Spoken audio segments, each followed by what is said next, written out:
அதனாலே இந்த நீதிமொழிகள் தியானத்திற்கு வந்திருக்கிறவங்க யாவரையும் அன்போடு அழைக்கிறோம். ஒவ்வொரு செவ்வாய்க்கிழமைகளிலும் வெள்ளிக்கிழமைகளிலும் நீதிமொழியின் புஸ்தகத்தை தியானித்து கொண்டிருக்கிறோம்.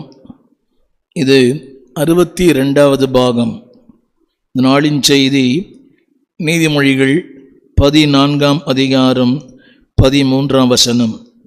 அந்த வார்த்தை இப்படி சொல்லுகிறது: திருவசனத்தை அவமதிக்கிறவன் நாசமடைவான்.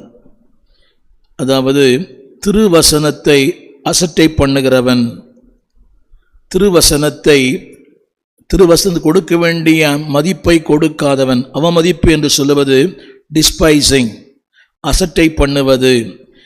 வேதம் சொல்லுகிறது, எவன் ஒருவன் திருவசனத்தை அசட்டை பண்ணுகிறானோ அவன் நாசமடைவான். ஒன்றை கவனிக்க வேண்டும். அவமதிப்பது என்பது வேறு, அசட்டை பண்ணுவது என்பது வேறு. வேதம் சொல்லுகிறது அவமதிக்கிறவன். இன்னும் சொல்ல போனால் அந்த வார்த்தையை ஏற்றுக்கொள்ளாதவன். இந்த மேலே கொடுங்க. அந்த வார்த்தையை ஏற்றுக்கொள்ள மனதில்லாதவர்கள். எத்தனையோ நேரங்களில் கர்த்தர் நம்மோடு பேசுகிறார். சபை கூடி வருதலை விட்டு விடாமல், அதிகாலையில் என்னை தேடுகிறவர்கள், என்னை கனம் பண்ணுகிறவர்கள், எனக்கு அதாவது தசமபாகத்தையும் காணிக்கைகளையும் எனக்கு செலுத்தாதவர்கள், இப்படி நிறைய சொல்கிறார் ஆண்டவர். ஆனால் அநேகர் இன்றைக்கு அந்த வசனத்தை மதிப்பதே இல்லை. திரும்ப சொல்லுகிறேன், மதிக்கிறவன். அது அன்லைன் பண்ணுங்களா? மதிக்கிறவன். எவன் ஒருவன் ஊழியத்தை கவனிங்க, கர்த்தருடைய வார்த்தையை அசட்டை பண்ணுகிறானோ அந்த வார்த்தை சொல்லுகிறது அவன் நாசமடைவான். அது நல்ல வார்த்தை இல்லை. அங்கே 2 வார்த்தை எழுதப்பட்டிருக்கிறது, 2 வார்த்தை. அதுக்கு அதனுடைய அர்த்தம் என்னவென்றால் கீழ்ப்படியாதவன் போடுவாங்க.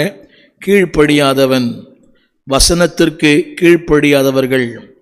இன்னைக்கு வசனத்தை கேட்கிறோம், ஆனால் கீழ்ப்படுகிறோமா என்பது மிகப்பெரிய கேள்வி.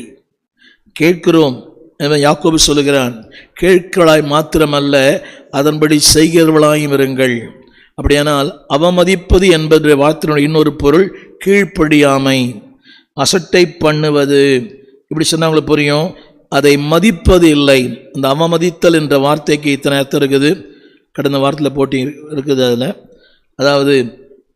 அதாவது அவமதித்தல், கீழ்ப்படியாமல் இருக்கிறது, அசட்டை பண்ணுவது, கனம் பண்ணாமல் இருப்பது. இந்த ஒரு வார்த்தைக்கு இத்தனை வார்த்தை இருக்கிறது. திரும்ப சொல்லுகிறேன், கீழ்ப்படியாமல் இருப்பது, அசட்டை செய்வது, அடுத்து மதிக்கப்படுவதில்லை.